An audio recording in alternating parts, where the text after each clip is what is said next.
Okay, welcome back, everyone. We'll wait for a few more minutes as people are joining in. And I have some messages here that I would like to address meanwhile. Uh, some of you said that you are able to follow, but not yet visualize, not able to visualize what is actually happening. I think if you are sort of unfamiliar with quantum mechanics, it does take some time for quantum mechanics to sink in. It is not the easiest of topics. So please bear with me or bear with us as we go along. We hope that it becomes more clear, and towards in the second lecture we do have some concrete examples and also the code that is associated with these examples, which you can run and kind of visualize what is happening in different situations. So we also have a couple of homework problems, and by doing those problems, I think you will be able to understand better.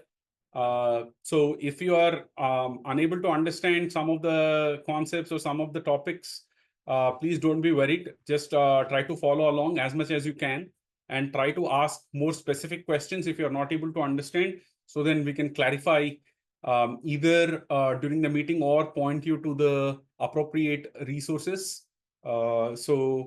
That said, we'll wait for some more time for people to join. Yes, Satvik, do you have a question? Yes, sir. Sir, am I audible? Yes, you are audible. Yeah. So, sir, can you please quickly revisit what do we mean when we talk about multiple wave packets when we are talking about a single particle? Because as far as I could previously interpret the wave, uh, the de Broglie wave relation is isn't it being talked about the single particle? Very good question, Satvik. So towards the end of this lecture, we will actually go through the de Broglie relationship as an ensemble property. So when we talk about de Broglie relationship, the wavelength that is in there is not for a single particle. It is for a statistical ensemble, because you cannot really build a wave packet from single frequency. For building a wave packet, you need multiple frequencies, right? If you have a single frequency, then you have it spread out everywhere, right? If you just like the single momentum. So when we talk about the wave structure that is associated with the particle, we're talking about the ensemble feature. So we will talk about that in more detail. It is not for a single particle, it's more of an ensemble property that will come up in the towards. In fact, it is the last two slides, I believe, in this lecture. So, but that's a very good question. Thank you. So, can I ask another question if you Yeah, have time? sure, go ahead. Sir, we talked about the double slit experiment, but we did an experiment where we can also see interference with a single slit. So Diffraction. yeah, so how does that how does that uh, relate to a single particle and interference when we talk about electrons? So it would be a limiting case, right? So it would be a limiting case where the separator between the slits is infinitely thin. Yeah. Right? So it would be a limiting case of that. So then you would see a central maximum, and then you see just like the diffraction of light, you would see a central maximum, and then you would see the after the central maximum you see other peaks. So it would Secondary maximum. yeah. So Yeah. it's a limiting. You can think of it as a limiting case of the double slit experiment, where the biprism that is dividing the two slits is infinitely thin, right? But we'll still see the interference pattern. Yes, you will still see the pattern. Yes, And but we are it sure sure of the source it is coming from. yes, the interference pattern only will appear, the diffraction or the interference pattern will only appear after you have accumulated multiple electrons. It is not from a single electron. A single electron will appear as a localized hit on the detector, as a point on the detector. But the pattern will appear only again after you have collected multiple electrons. Even if it is a single slit, after you collect multiple electrons, then you will see a central maximum, and then you will see the peaks next to the central maximum. So it would appear like a diffraction pattern, but again, after you collect multiple particles. For each particle, again, it will look like a localized hit. Does that make sense? Yes. Okay, great. Any other questions? We have one question in the chat, I guess.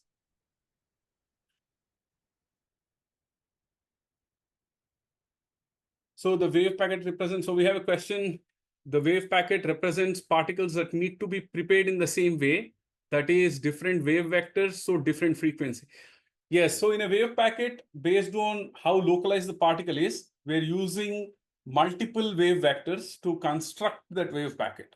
So that would depend upon our knowledge of, for example, let us say I definitely know that the particle is between plus or minus some length, right? Then I need to use certain types of momenta to build the wave packet. In fact, we are going to in fact, we are going to do this as an example in 1D potential well. And so you will see it there that the wave packet would have only certain momenta based on how what knowledge we have based on the potential and things like that. So the different wave vectors do have different frequency. That's correct. So because those things are related, right? So they do have different frequencies. So it is a combination of different frequencies. That's correct. I hope that answers your questions, Roy. Yeah. Okay. So then if there are no other questions, we'll get started. So just to revise quickly, what we saw was that each particle gives you a definite localized detection, but the pattern emerges as we collect multiple particles. So the psi, the state that we're talking about, is not property of a single particle. It is rather distribution across the ensemble, right? And the pattern is emerging because the way the wave functions add up, right? Psi1 plus psi2 whole square, and then you get the interference patterns. And if you have a single slit, then the diffraction pattern, right? So that's the difference between ensemble and single detection. So now what we're going to do is first I want to describe what the state function or what the wave function is not. The wave function is not a classical wave. So when you think about a classical wave, the classical wave, for example, is extended, right? For example, if you think about water wave is present in water and it is extended from one part of the lake to another part of the lake, for example, right? Or if you think about electromagnetic wave, the electromagnetic wave is oscillations of electric and magnetic fields that are extended from one part of the space to another part of the space. So these are physical waves that are actually there. So here this wave function is not a physical wave in that sense. And it is not in space filled with stuff. It is not a trajectory generator for single particle. But you can think of it as for the ensemble, right? So it is best regarded as a probability amplitude that has information about how the state is prepared. And to make anything out of experimentally, what we have to do is we have to measure multiple particles that are prepared exactly the same way, like in the electron double slit experiment, for example.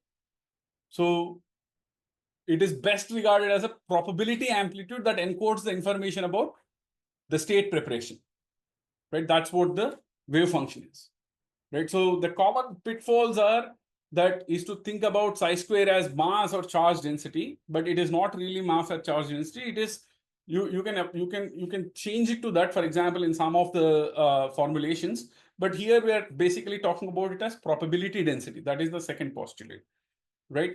The single electron interferes as a wave at the screen. This is again with single electron, as we have seen experimentally, we get a localized spot. We don't get interference pattern with single electron. Only after we collect multiple electrons do we get the fringe pattern. So single electron, we see localized hits. Only after an ensemble, we see the patterns emerge. And then we are going to talk about Heisenberg uncertainty relationships. That is the wave packet width versus momentum. This is kind of talked about as coming from apparatus that is measuring. That is not true. It is the intrinsic nature, because to build a localized wave packet, I have to use multiple momenta. So if I use one single momentum, then the momentum is only one single value, but the position is spread out, right? Because it is e to the power ikx. If I use multiple momenta, then I can reduce delta x. So this comes from the way we are building the Fourier synthesis. It is inherently encoded in the kind of Fourier way, the way we are building the wave packet itself. So it is not something like that's coming out of the blue from quantum mechanics. Even in just normal Fourier analysis also, this kind of relationship exists. And it is not due to measurement apparatus. And uncertainty is not, when we talk about uncertainty, it is inherently we're talking about statistics. It is not a single measurement. It is not the uncertainty of a single measurement. It is rather uncertainty of an ensemble of measurements. So having cleared that, let's go back to the time-dependent Schrodinger equation, which is what I'm calling here as TDSE. So in general, if we have a potential, we have this V of R term, which is the potential. And we are considering a very special case where this potential is time independent. For example, like Coulomb potential, let us say, if an electron, if you consider an electron as if it's going around the nucleus, then that Coulomb potential would be sort of time independent, for example. So we are considering time independent potentials where V is only a function of R. There is no function of time here, right? Only a function of R. Then what we could say is that this wave function, we can sort of separate the time and space variables into phi of R and T of T, where we are separating the time dependence and the phi of R. This is a very special case again for only time independent potentials. And then once we separate those, then you can do basic separation of variables in differential equations. And then you get basically two equations, one equation that is dependent only on time, another equation that is dependent only on space. And the only way these two things can equal each other is if they are both equal to a constant. And that is how we say that these two things are equal to the energy that we saw before. That when we talked about energy being H cross omega, right? This is what we were referring to. So if you do the separation of variables, then on one side you have only time dependent variables. So here you have capital T, which is a function of time only. And on the right hand side, we have phi, which is a function of space only. And the only way these two things can be equal is if both are equal to a constant. So then we will see later on that we can express the same differential equations in an operator formalism, where we would call this IH cross dou by dou T as a Hamiltonian so we can call this as, for example, minus H cross squared by 2m del squared plus V, right? This as a Hamiltonian operator. So this H stands for Hamiltonian operator. And we will use a different notation very soon. Probably in tomorrow's lecture, we will go through that notation called the Dirac notation, where we will introduce these kind of operators again, and we will talk about that. But in general, what we would say is anything that is measurable, anything that I can physically measure and quantify, that I can express, I should be able to express as a operator. Like, for example, if I want to measure energy, I should be able to express energy as a Hamiltonian operator. I can measure momentum, which I can express as the momentum operator, so on and so forth. And we operate these operators on the state. That is how the system is prepared. And then we can get information about average values, expectation values. And that is what we can statistically measure and confirm.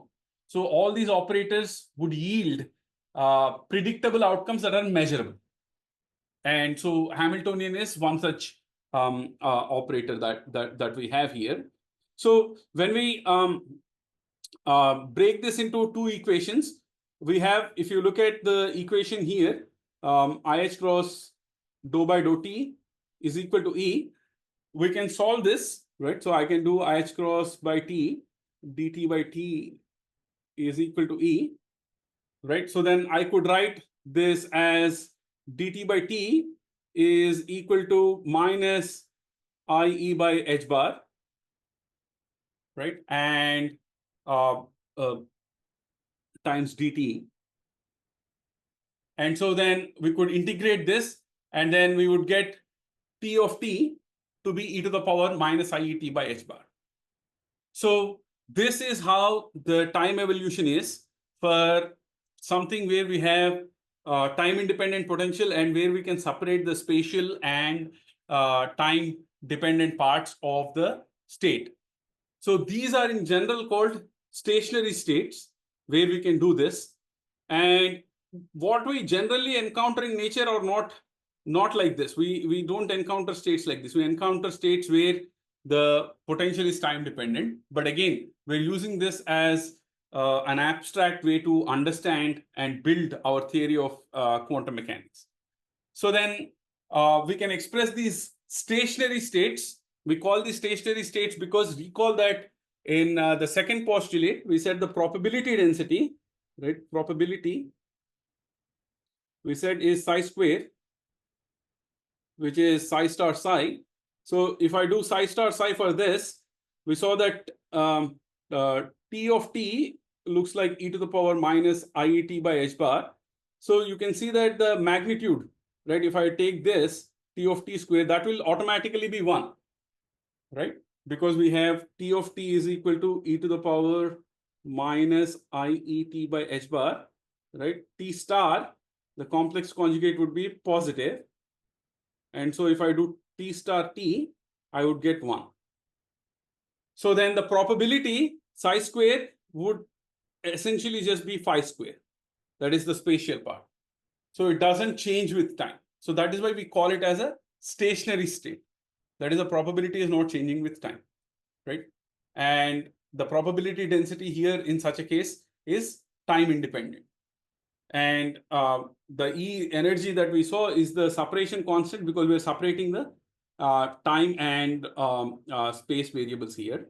So what we are going to do in the upcoming slides is we are going to consider specific potentials and try to look at some examples. So let's get to that. So now we have separated these parts out. So here where we have separated these parts out, then I can write just this part, just the second part, as what we are going to call as time independent Schrodinger equation.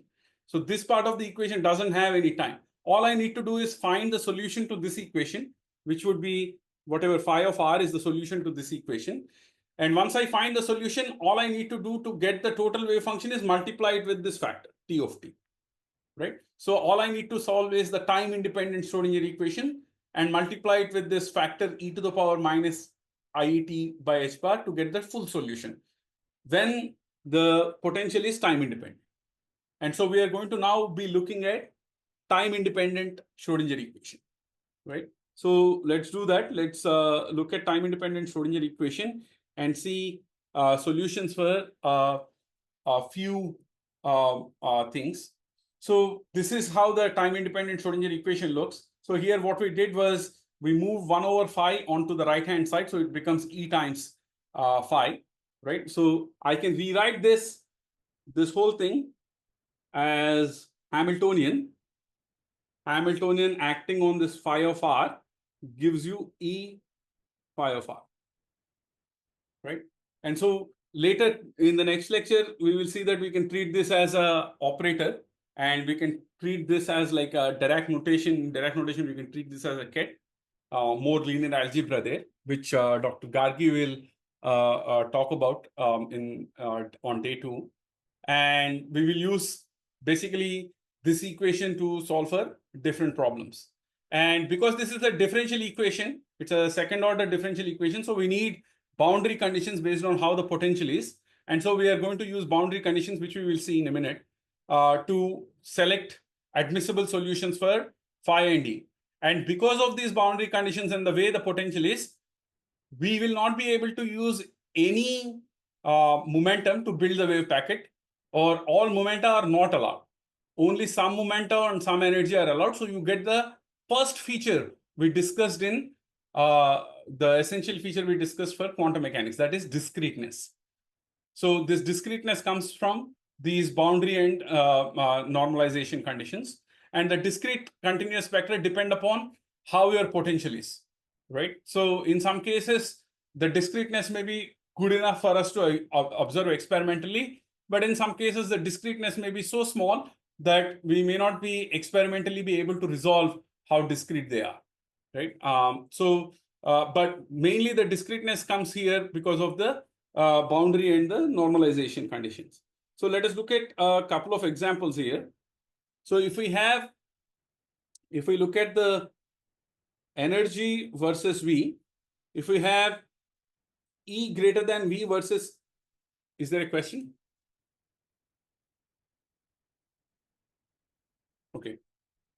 based on how E compares with V, we can look at different types of solutions. So if E is less than V, then we say that what we say is we get an evanescent. That is, let's imagine that there is a particle going, right? So let's say a particle with some, like let's say there is a filament here. Let's say there's a tungsten filament which is emitting some particles, right? And then we have some sort of a potential barrier that is like this. So the y-axis is v of x, and this is x, right?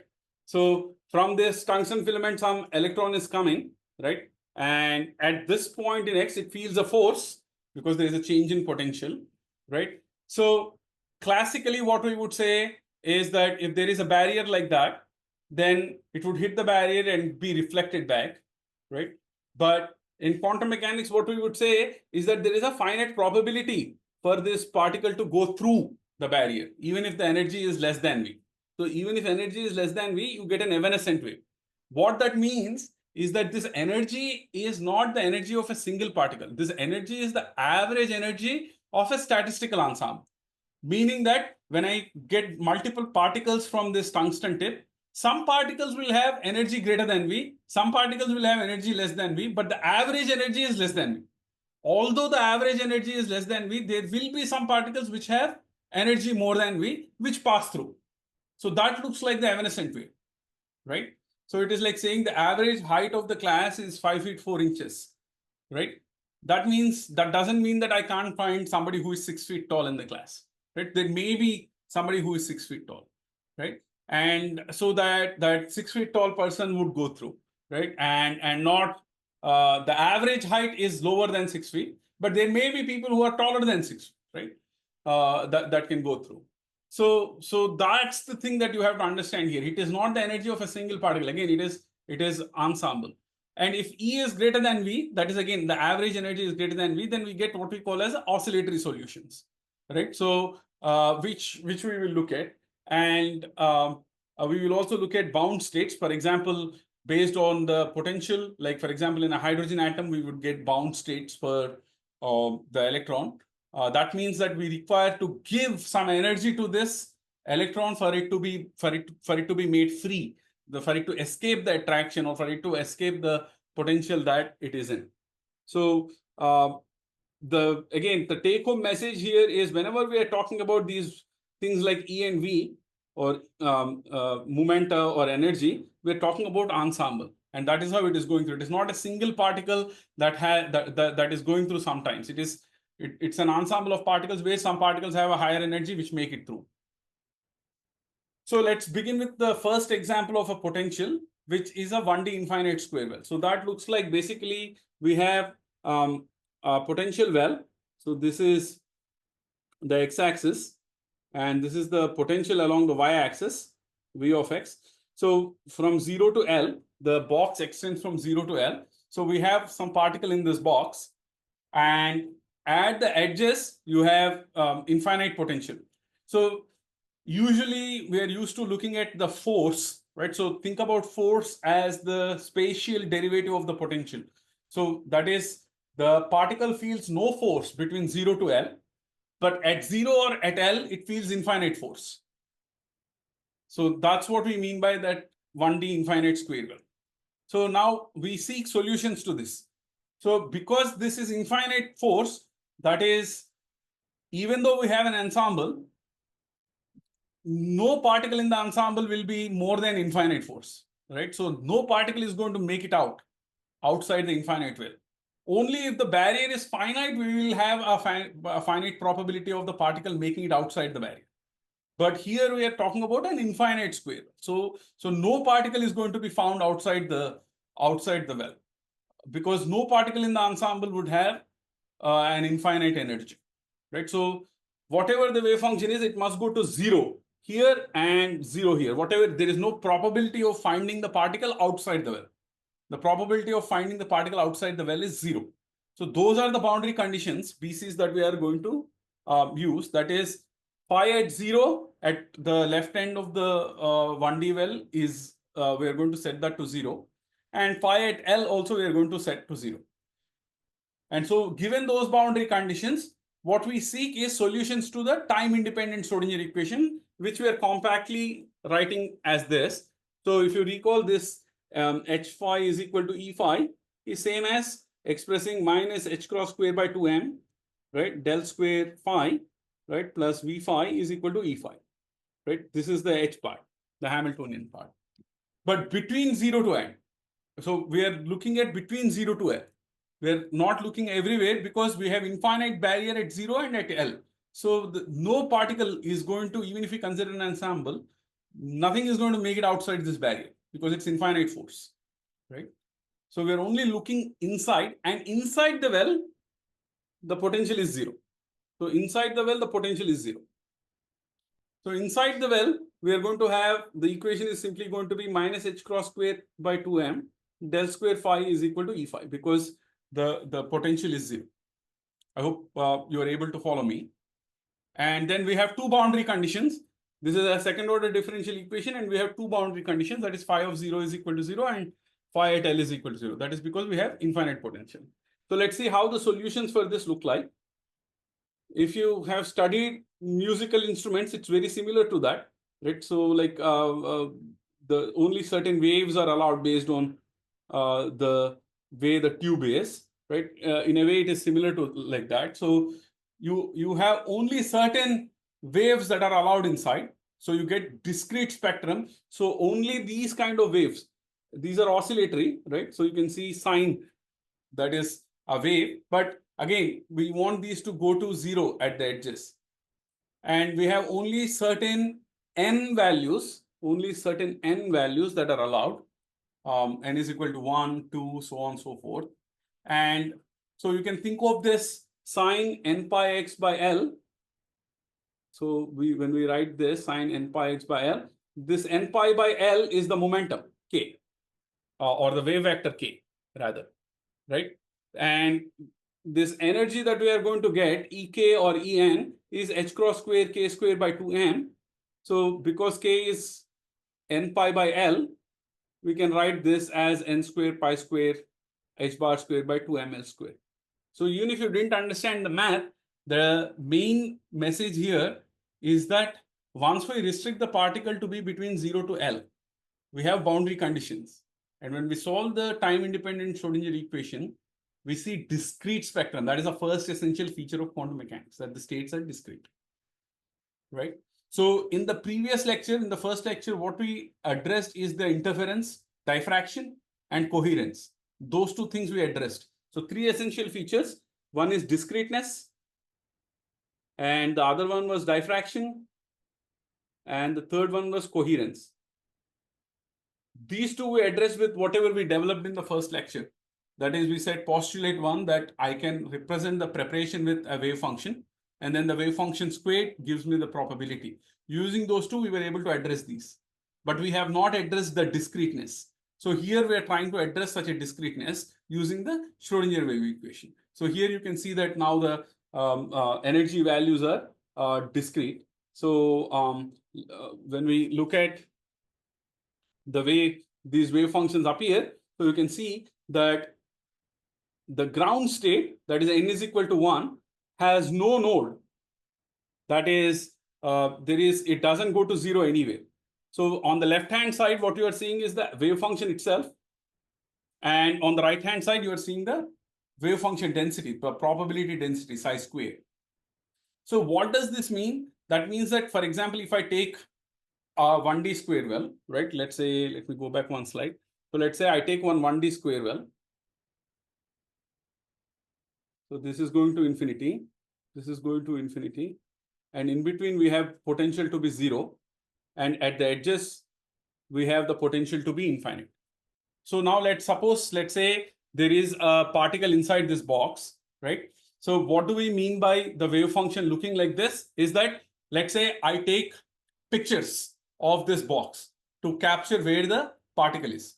So imagine I have a camera that is able to capture the particle, a hypothetical camera, right? So I take a picture, right? Then in the first picture, maybe I will find the particle here, right? Then I take another picture. Maybe the particle would be here, right? I take another picture. Maybe the particle is here.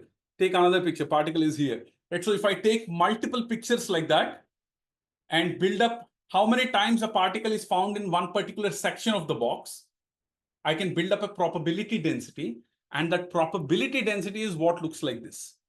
That is what we mean, right? I hope you're able to see how this is related to the ensemble. So this is not, the wave function is not a property of the single particle here, but rather if I perform this experiment multiple times, then the probability of finding the particle in one section of the box is different from finding the probability in another section of the box. And so this wave function is giving us the probability of finding the particle in one section of the box, right? And we will look at this more on day 3, if you're not able to understand day 3 and day 4, where we'll talk in detail about measurement in ensemble interpretation. So please do not worry if you are not able to understand right now, completely grasp it. But the take-home message again here is that if I perform multiple measurements, this is the probability distribution that I would get for finding the particle in one particular part of the box. So as the n increases, right, recall that we saw that k is equal to n pi by L. So when n is equal to 1, you have pi by L as the wave vector. When n is equal to 2, it is more, 2 pi by L. So then you start seeing nodes. You start seeing nodes where the probability density is going to go to 0, right? So probability density is going to go to 0 in the sense that you don't, it is not that you the particle is moving from left side to right side, but if I take multiple pictures of the 1D well, then at those points I'm not going to find overall on average the particle, right? So that's what that node means, right? So for the first state you get 1 node, for the second state you get 2 nodes, for the third state you get 3 nodes, so on and so forth, right? As you have more higher momentum, we say that it has larger kinetic energy on the average. That is, if I say I prepared a particle, remember that the wave function is the preparation technique. So if I prepare a particle, let's say in n is equal to 1 state, versus preparing the particle in n is equal to 4 state, and then I measure the particle kinetic energy in n is equal to 1 state versus n is equal to 4 state, the particle that was prepared in n is equal to 4 state would have a larger kinetic energy on average, right? So that is because the k is larger. K is 4 pi by L for n is equal to 4, versus for n is equal to 1, it is pi by L, right? Again, that state, that n or k is related to how I am preparing the state, right? So these states, what we have, the solutions to the time-independent Schrodinger wave equation, we saw that these are stationary states. We also call these sometimes as pure states. Sometimes as pure states, and we will look at mixed states and entangled states later on in the lecture. But these pure states, we say in linear algebra, which we will cover later on, form a basis, so we can express any wave function as a sum of these pure states. So to reiterate, in the stationary state, we have psi square, and all the expectation values, position or momentum, are time independent, because that's why we call it the stationary states. We were able to separate out this overall phase factor, e to the power minus IET by h bar. We were able to separate this, but this phase factor does not have an observable effect.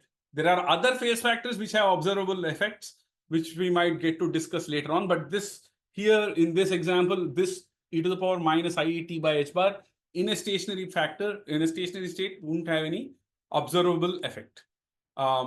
So the psi square here we would say is stationary, right?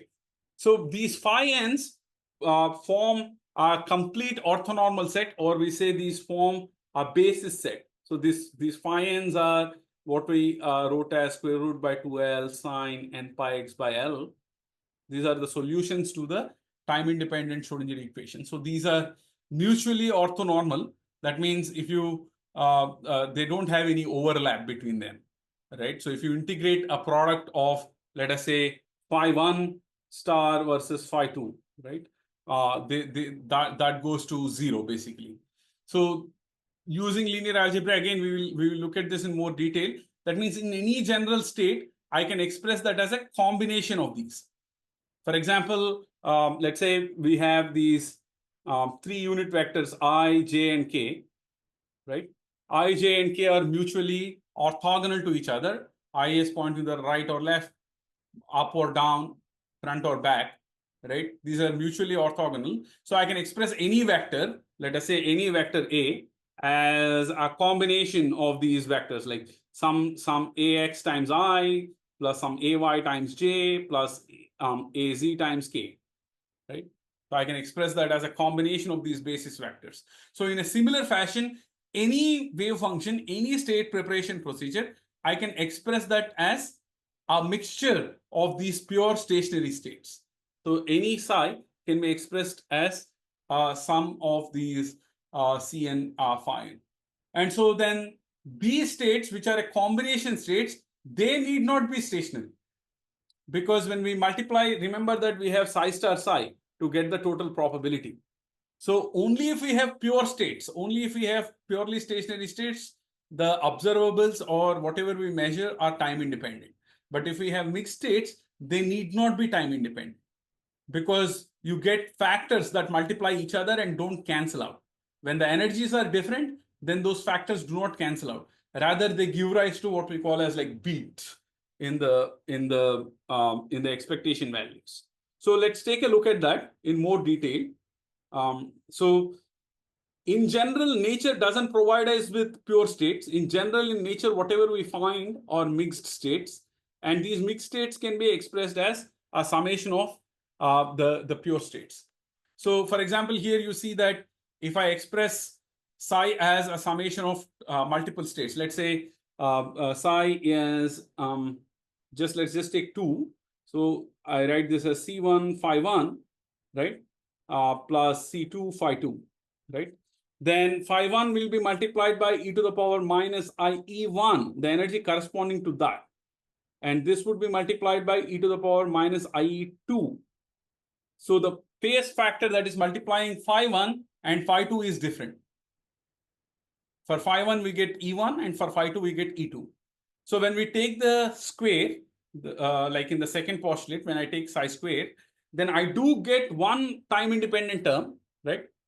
But I also get time dependent terms, because now I have, so let's write this down. So when I take psi star, right, then that would be whatever, C1 star, right, phi 1 star, right, e to the power IE1 T by H bar, right, plus C2 star, phi 2 star, e to the power IE2 T by H bar. And so when I do psi star psi, I get terms that are time independent. That is C1, this term multiplying with this term. When these two terms are multiplied, we get simply C1 square, right, times phi 1 square. That is time independent. That is the first term in the equation.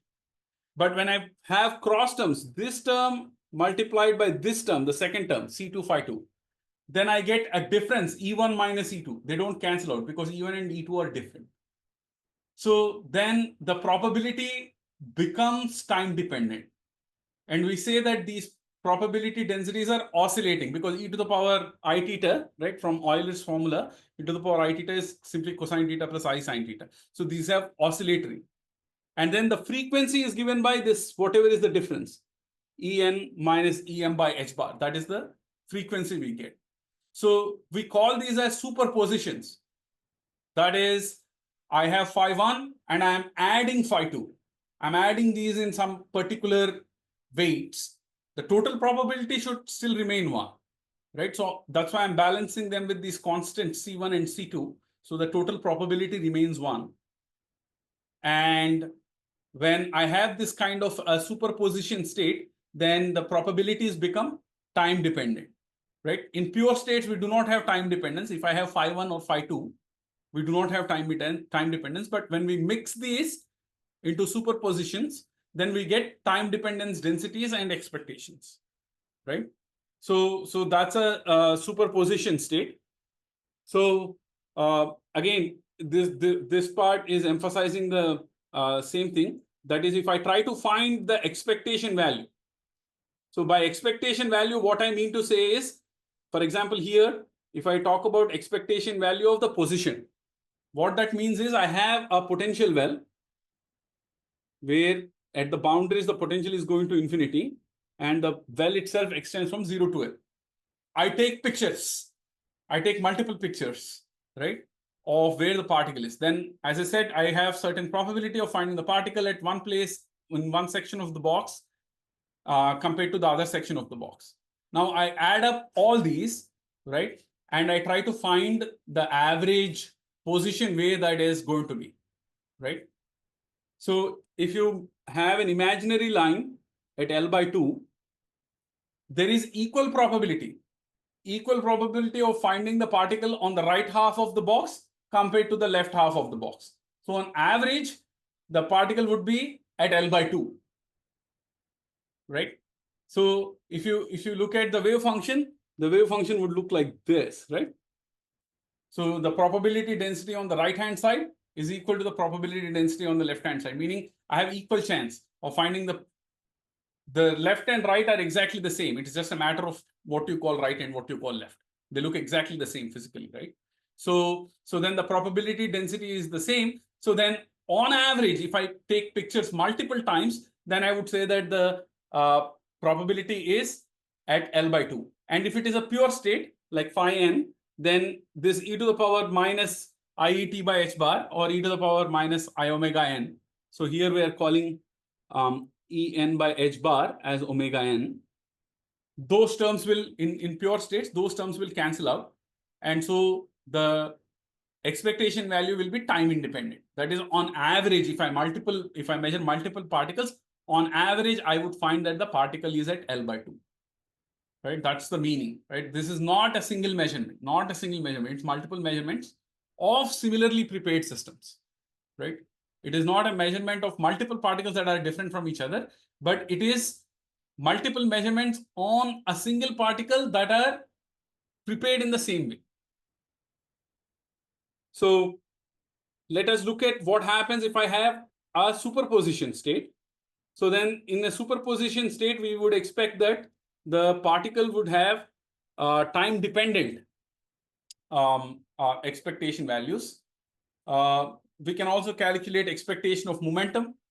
The expectation value of momentum will come out to be 0. That is in the sense of saying there is equal probability of the particle going to the right, equal probability going to the left. So on average, the momentum is 0, right? You have equal probability in both directions. So if momentum vector, if I add them up, overall I get the expectation value to be 0, right? And the expectation value of x squared, this is a part of the homework problem which is going to come up. The way you can calculate again is if you want to calculate the expectation value of x squared, right? Remember that you just simply do x squared psi star, right? Psi dx, right? That is the integral that you are going to evaluate. And you can integrate this between 0 to L, because outside, in this problem, outside 0 to L, the wave function is 0 anyway. So you don't have to worry about that. And if you integrate that, you basically get the answer shown here. And from there, we can get this uncertainty delta x, right? From the difference between x squared minus expectation value of x squared, right? So that's how we can get the uncertainty relations and verify the uncertainty relations. So far what we have seen is that whether it is the expectation value of momentum or expectation value of the position or the uncertainty delta x, which can be obtained from here, they are all time independent for pure states because the time dependence cancels out. But if we have a superposition state, then the time dependence does not cancel out. And so that is what we have here, right? So if I have a mixed state, I'm mixing them up in equal probabilities. So that's why I have picked this factor 1 over square root 2. Because when you do psi squared, this will give you a factor of half. This will give you a factor of half, which would add up to 1, right? So to keep the total probability 1, I have mixed them equally, 1 over square root 2, but you can mix them differently also. And in fact, that is one of the homework problems, to mix them with different probabilities. But the thing is, here we have a superposition of phi1 and phi2. Then when we calculate the expectation value, then the expectation value is no more constant, right? Previously, we had only L by 2, but now we get an extra factor that has a cosine dependence, has some cosine omega t dependence. That is, you get this oscillatory value. So the expectation value, the average value of the position is going to vary around L by 2. What that means is if I keep taking pictures, right? If I take pictures from 0 to like, let's say 1 hour, I would find the position to be on average at one location. But if I do from 0 to 2 hours, I might find the average position elsewhere because it is going to be time dependent. Previously, when we have the particle in a pure state, when the preparation procedure is time independent, then basically no matter how many pictures you take, how long you take, it doesn't matter. You always find it at L by 2. But here, based on the time, you would find the average position to be at different places, right? And it goes like a cosine. Again, you can verify these experimentally, right? And that's how we are saying that this is happening. And this frequency with which it is oscillating, right? I can treat this as a frequency, omega, and that's what we are going to call as a Bohr frequency, right? So this is the example of time-dependent superposition in 1D well. So let's look at how this looks in the code. So I'm going to stop sharing this and let's switch to the code.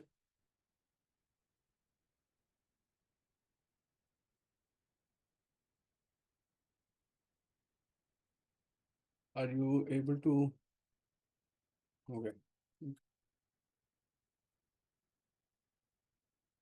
Hope you're able to see the screen. So reconnect. So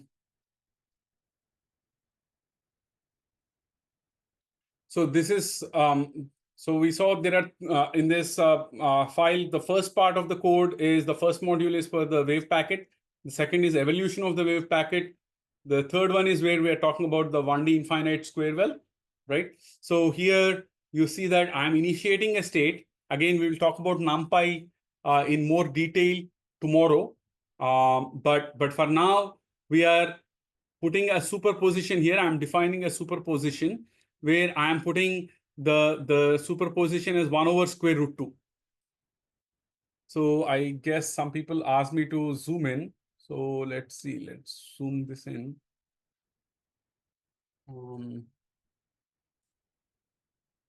I hope this is better. Right? Is that better? Okay. Yes.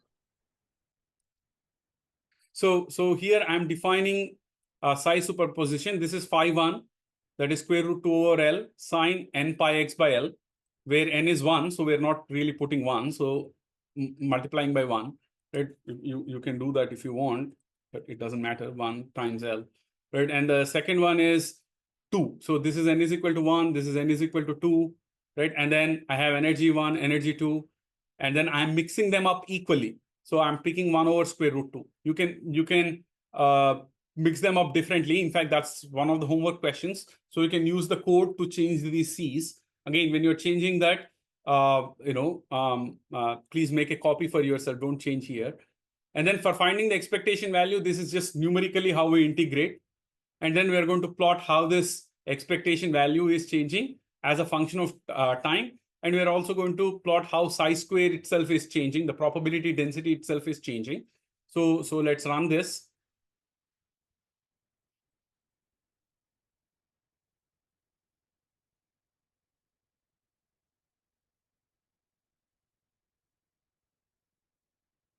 So we got this superposition. So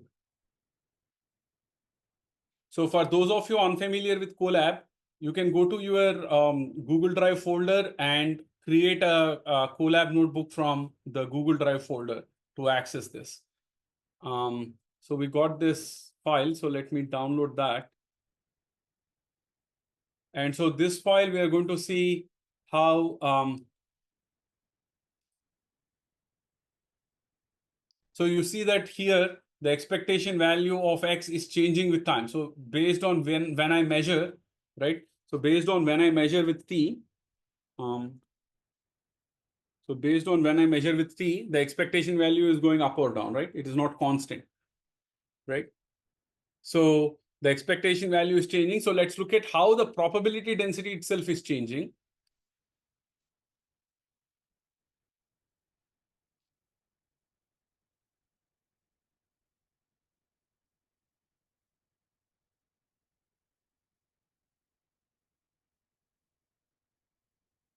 Okay. So then, so you see that we are beginning at time t is equal to 0 with the particle somewhere, like in this state. And the way you can think about that is, imagine we have psi1.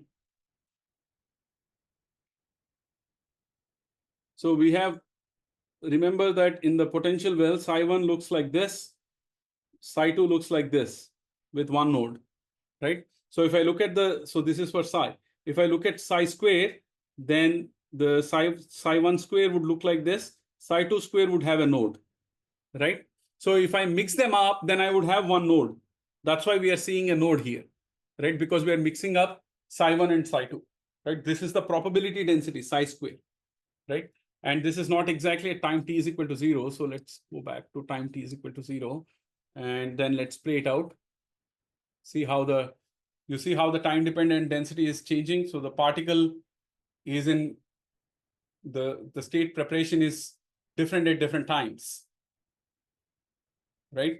So now the probability density is not time independent anymore when we have a superposition state, right? That is because we get that E2 minus E1 factor. And so it is oscillating, right? If it is stationary, you would have something like this, what I have drawn here. It would just be, if it is in the stationary state phi1, it would just be like the sine square. If you are in stationary state, first excited state, then you would have one node. But if you are in a superposition state, you would have one node and these things will keep going up and down, right? So you can check that out again. So these things will keep going up and down, right? As they're oscillating with the frequency E2 minus E1, right? And you can also try the same code. Like, for example, let's go back to the code.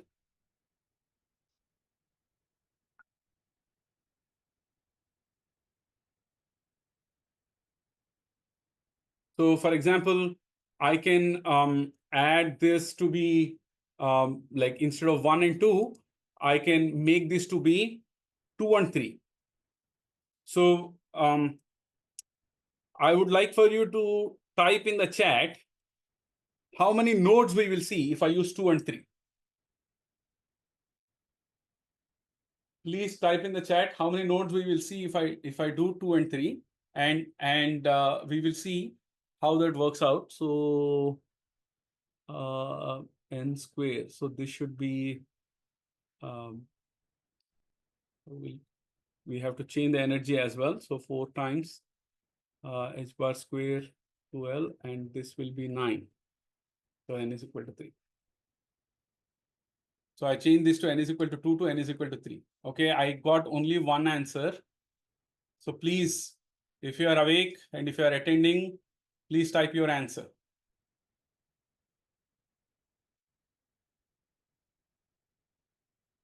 So for n is equal to 2, we see one node. For n is equal to 2, n is equal to 3, we see two nodes. So how many nodes we will find in the superposition state? Will we find 2 nodes, 3 nodes, 4 nodes? So let's run it and we'll check.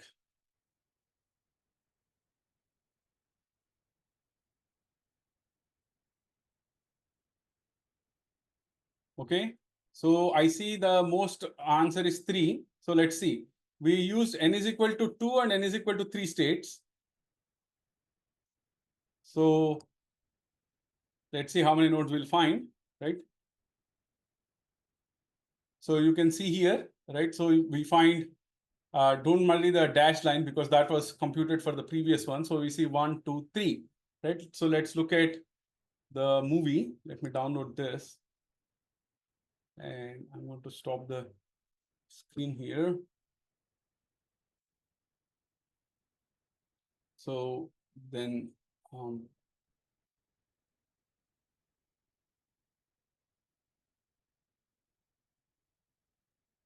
so the previous expectation values we have seen were versus with time. This is versus x.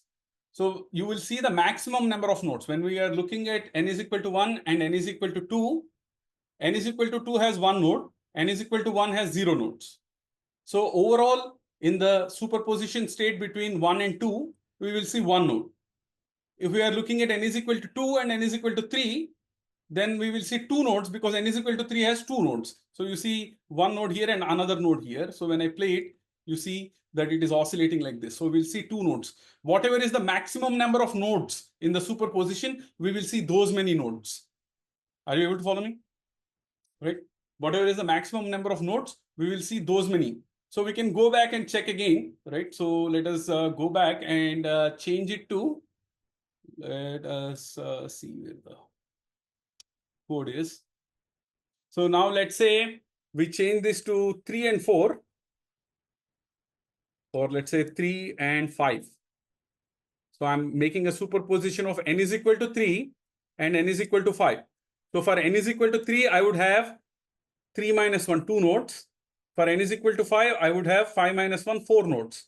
So the question is, how many nodes will I see in the probability density as a function of position, right? How many nodes will I see?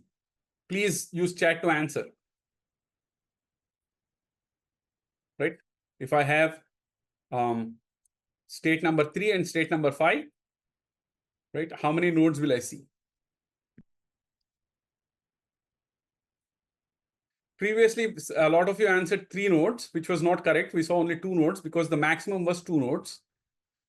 So now again, some people are saying 5, some are saying 4, right?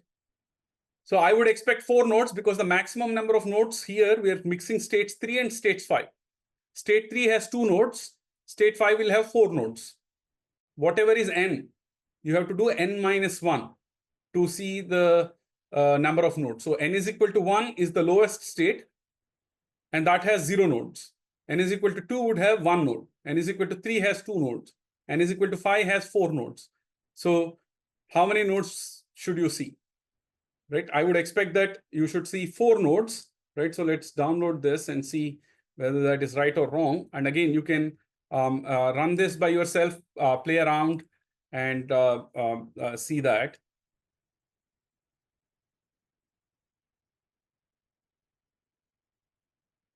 So you can see here. So you see 1, 2.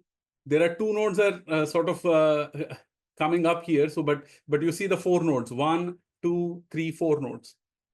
Right? Are you able to see?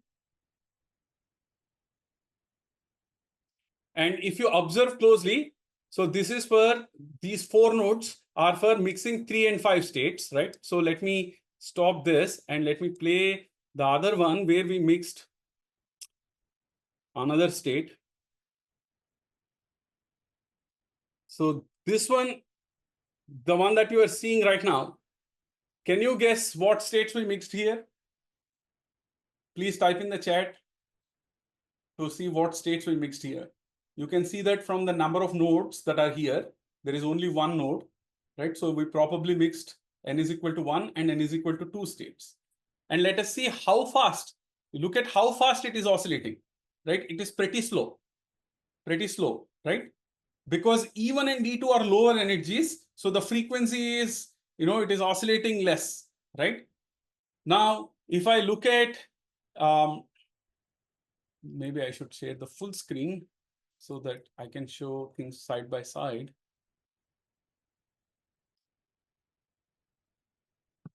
So I hope you are able to see the full screen now, right? So let's see these two side by side. So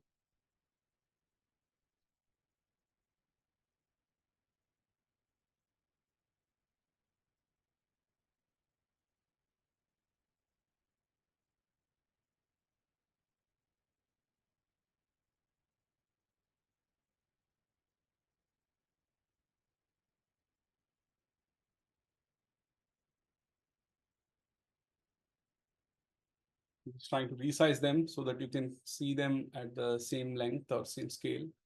So So here we have one node, that is we are mixing 0 and 1 state. So here we are mixing n is equal to 1 and 2. Here we are mixing how many? We have 1, 2. So we are mixing n is equal to 2 and 3. And here we are mixing n is equal to 3 and 5. So which one will oscillate the fastest, right? Remember that these are not just oscillating, but the oscillation frequency also depends upon uh, uh, what is the energy difference, right? So if you look at this is oscillating slowly. This should be a bit faster. Okay. I don't know why this is not playing.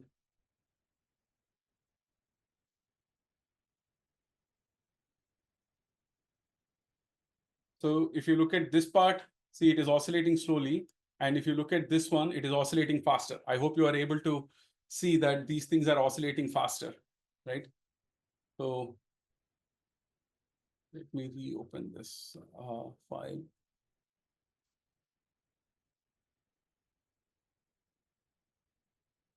So that's oscillating somewhat faster than the first one, right? First one is the slowest, second one is somewhat faster, third one is the fastest, right? Are you able to see that? Because that frequency depends upon the difference between the energy levels, right? So what we have looked at then is the difference between stationary states where the expectation values and probability densities are time independent versus superpositions where they are not time independent, right? So let's get back to. So we mixed the states in equal superposition. So what you can do is you can go back to the code and you use the same code. Please make a copy, but mix them in unequal superposition. So previously what we did was both states, I wrote that as 1 over square root 2, phi 1 plus 1 over square root 2, phi 2. But now I can do this as square root 3 by 4, square root 1 by 4. All that you have to ensure is if this is C1 and if this is C2, we have to ensure that C1 square plus C2 square, they sum up to 1, right? So we basically are doing unequal superpositions here. So use the code to look at how the expectation value will change.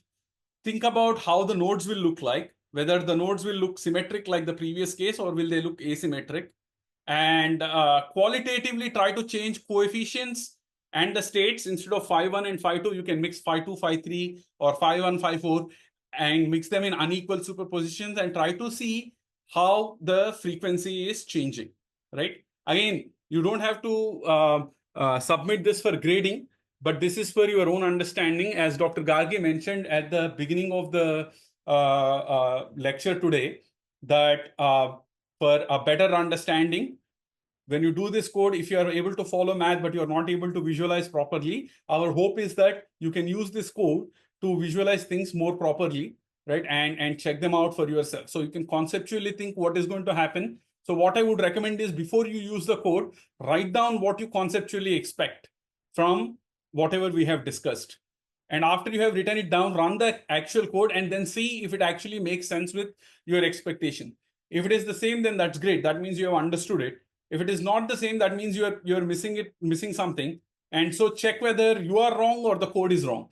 It need not be that you are wrong. It could be that code is wrong, right? So please check and try to understand. And if you have any questions after doing the homework problem, bring them to us tomorrow or later on as we go along the course. There is a question about should we know how to code? So, knowing Python is a prerequisite, but we are not expecting you to write the code yourself. So that's why we are providing already written code. And if you do not understand a part of the code, please use in Google Colab. The advantage is there is Gemini AI on Google Colab. So if you don't understand a part of the code, you can highlight that part of the code and ask Gemini what that part of the code is doing. For example, if I go back to my Google Colab here, let's see. So let's say let's say I don't understand this part of the code, right? So I can